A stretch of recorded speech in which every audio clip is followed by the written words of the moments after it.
Hi, ഞാൻ Anoop Narayanan, first of all CEO. കഴിഞ്ഞ ദിവസം കേരളത്തിൽ നിന്ന് നമ്മുടെ മലയാളി ഒരു സ്റ്റുഡൻറ്റിൻ്റെ കോൾ ഉണ്ടായിരുന്നു. നിലവിലെ H1Bക്ക് വേണ്ടിയിട്ട് $100,000 സ്പോൺസർ എംപ്ലോയിക്ക് വേണ്ടിയിട്ട് പേ ചെയ്യണമെന്ന് കേട്ടല്ലോ. അപ്പോൾ അങ്ങനെ ഒരു സാഹചര്യത്തിൽ നമുക്ക് H1Bക്കുള്ള സാധ്യത എങ്ങനെയാണെന്ന് ചോദിച്ചിട്ട്, അപ്പോൾ നമ്മളൊരു സ്റ്റുഡൻറ്റ് US വന്നു, നമ്മുടെ പ്രോഗ്രാം കംപ്ലീറ്റ് ചെയ്തതിന് ശേഷം നമുക്ക് ഒരു വർക്ക് ഓതറൈസേഷൻ കിട്ടുന്നു. അതിന് OPT എന്ന് പറയും. ഈ OPT കിട്ടിയതിന് ശേഷം നമുക്ക് ചേഞ്ച് ഓഫ് സ്റ്റാറ്റസിന് കൊടുക്കണം നമ്മൾ ചെയ്യേണ്ടത്, അതായത് H1B എന്നുള്ളത്. അപ്പോൾ ഇവിടെ നമുക്ക് സ്റ്റുഡൻ്റ് ആയതുകൊണ്ടും നമ്മൾ നിലവിൽ US ഉള്ളത് കൊണ്ടും നമുക്ക് എന്ത് വേണ്ട, ഈ $100,000 ഇതിൽ നമ്മൾ പെടുന്നില്ല.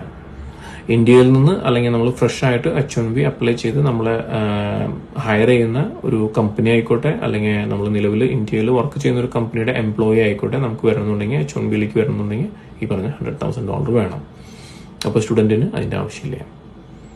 ഇത് സ്റ്റുഡൻറ്റിന് ഒരു ബെസ്റ്റ് ഓപ്പർച്യൂണിറ്റി കൂടിയാണ്. Okay, thank you.